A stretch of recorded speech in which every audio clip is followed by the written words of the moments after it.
Buenas tardes, vamos a hacer un repaso para el examen de la segunda evaluación del nivel 1. Los contenidos más importantes que debemos estudiar en la asignatura de matemáticas serían los correspondientes a la geometría plana, clasificación de las rectas, es decir, que sean paralelas, que sean secantes, si son secantes que sean perpendiculares o oblicuas, también rectas coincidentes, que serían un subtipo de rectas paralelas, clasificación de los ángulos, relaciones entre ángulos, la mediatriz, la bisectriz. La mediatriz divide el segmento en dos partes iguales, se traza con un compás y sería un segmento perpendicular al otro segmento. La bisectriz dividiría el ángulo en dos partes iguales, en dos ángulos iguales. Debemos también conocer las diagonales de un polígono. ¿Qué son las diagonales de un polígono? Es decir, serían los segmentos que unen dos vértices no consecutivos de un polígono. Debemos ver la clasificación de ángulos, por ejemplo, en función de sus ángulos, hablaríamos de triángulos rectángulos, si tienen un ángulo recto, acutángulos, si tienen sus ángulos agudos, u obtusángulos, si tienen un ángulo obtuso. Tendríamos que conocer el teorema de Pitágoras, que es válido para triángulos rectángulos y por el cual la hipotenusa al cuadrado, que es el lado más largo del triángulo y que queda enfrentado al ángulo recto, es igual al cateto al cuadrado más el otro cateto al cuadrado. Si nos dan, por ejemplo, tres lados de un triángulo, podríamos saber si se trata de un triángulo rectángulo en el caso de que cumpla el teorema de Pitágoras. Ese son el tipo de cosas que podemos deducir con el teorema de Pitágoras. Elementos de la circunferencia y el círculo, es decir, por ejemplo, el arco, la cuerda, el radio. Debemos saber calcular el perímetro de la circunferencia o longitud de la circunferencia, que sería 2pi por r, y no r radio, y el área del círculo, que sería pi por r al cuadrado. El 1 se mediría si es en centímetros y el área sería metros cuadrados al tratarse de una superficie. Debemos conocer también la semejanza, saber calcular el área del volumen del prisma recto, del paralelepípedo, en este caso del ortoedro y del cubo. El ortoedro sería una caja de zapatos, el cubo sería un dado, y de la pirámide. Conocer algunos cuerpos redondos, como pueden ser el cono, el cilindro y la esfera. No es necesario que aprendamos fórmulas, pero sí por lo menos saber un poco las características de cada uno.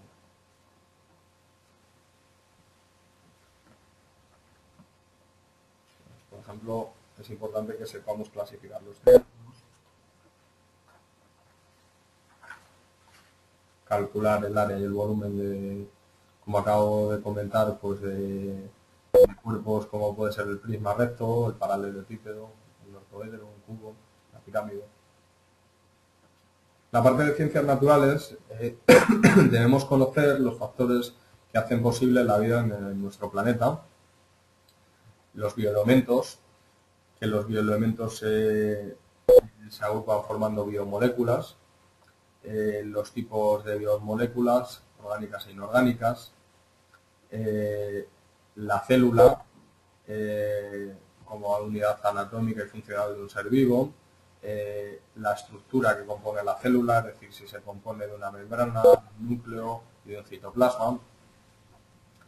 Debemos conocer también el proceso de entrada de partículas sólidas a la célula o de partículas líquidas, es decir, en definitiva, en general, los procesos de entrada de sustancias alimenticias al interior celular, los procesos de ósmosis, los tipos de nutrición que existen en los seres vivos, es decir, la autótrofa, por ejemplo, la realizan las plantas, y la heterótrofa la realizamos los seres humanos, es decir, si sintetizan materia orgánica a través de materia inorgánica, utilizando la luz, como es el caso de las plantas, o si directamente introducimos en nuestro organismo materia orgánica que ha sintetizado otros organismos, como pueden ser las plantas u otros animales. O, bueno, otros animales que se han alimentado de plantas y que ya disponen de esa materia orgánica. Debemos conocer un poco las características en las que tuvo lugar el origen de la vida, la clasificación de los seres vivos, conocer a grandes rasgos los 5 grandes reinos en los que quedan divididos y clasificados los seres vivos. Debemos conocer también las propiedades de la materia, saber los cambios de estado, conocer términos como dilatación, conducción, radiación y convección térmica, saber diferenciar tipos. También deberíamos saber clasificar los cuerpos ante la luz, es decir, si son transparentes, opacos o translúcidos. Saber la relación entre el periodo y la frecuencia, en qué consiste cada uno. Saber en qué consiste el gradiente de geotérmico, que sería la variación de temperatura que se produce en el material en un planeta rocoso, por eso el prefijo geo, cuando se avanza desde la superficie de este planeta hacia su interior a través de su radio, es decir, se avanza de una manera perpendicular. En este avance se produce una variación de temperatura, eso es lo que se conoce como gradiente geotérmico. Conocer los pliegues y las fracturas, así como sus distintos tipos. Por ejemplo, las fallas, que serían fracturas que se han producido con las que se produce un desplazamiento de dos bloques.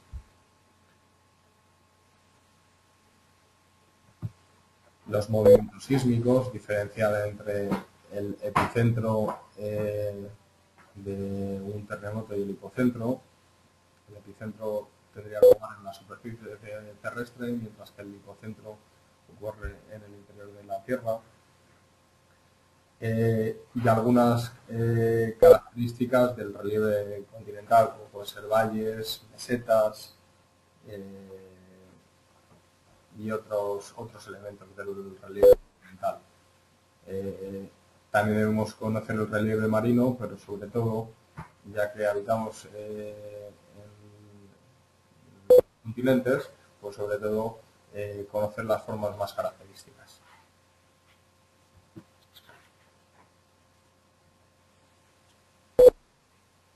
Respecto a tecnología, debemos saber en qué consiste un sistema informático. Debemos saber que consta de hardware, que sería la parte física, el software, que sería la parte lógica, así como del usuario, que sería el factor humano. Es decir, sería la conjunción de estos 3 componentes. Deberíamos también conocer los elementos que constituyen la unidad central o CPU, saber, por ejemplo, qué es una placa base,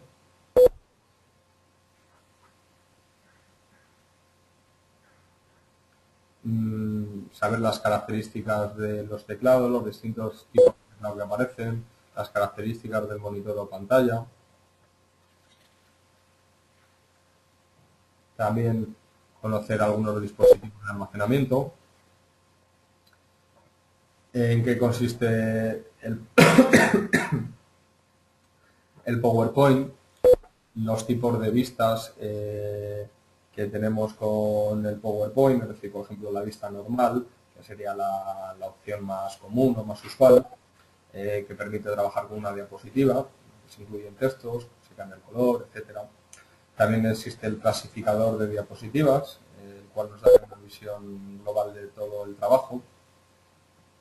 De esta manera aparecerían todas las diapositivas juntas en un tamaño pequeño, con lo cual nos permite moverlas, eliminarlas, cambiarlas, etc. y tendríamos también la presentación con diapositivas, va mostrando una por una las distintas diapositivas que han sido preparadas y puede presentarse de una manera animada, es decir, en forma de animaciones y con una presentación final. Es decir, le podemos dar cierta vistosidad. Esto sería pues, el tipo de vistas que existen en PowerPoint. Bueno, también debemos estudiar la clasificación de los materiales, propiedades de los materiales, por ejemplo, conocer la diferencia entre la elasticidad y la plasticidad de un material. La elasticidad es la capacidad de recuperar su forma original de un material, es decir, cuando cesa o termina la fuerza que lo deforma, vuelve a su forma original. Sería el ejemplo del caucho, es decir, por ejemplo, una goma es elástica, en el momento que cesamos la fuerza, es decir, dejamos de estirar, recupera su forma. La plasticidad, sin embargo, es la capacidad de adquirir deformaciones permanentes cuando cesa la fuerza que lo deforma.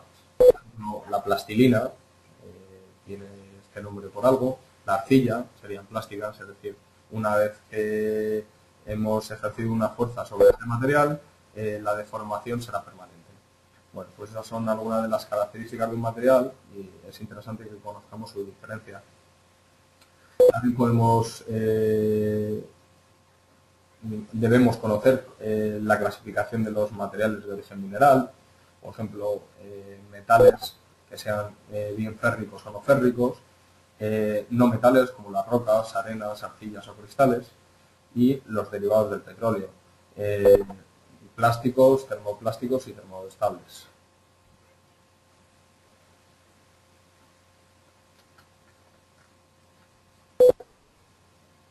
También deberíamos conocer las propiedades de la madera. Bueno, con esto me despido y simplemente pues son una serie de indicaciones para el examen de esta segunda evaluación. Son los contenidos que yo he considerado más importantes para este curso de segunda evaluación, pero no quiere decir que el resto de contenidos no deban estudiarse ni que sean menos importantes por ello. Bueno, con esto me despido. Nos veremos la semana que viene.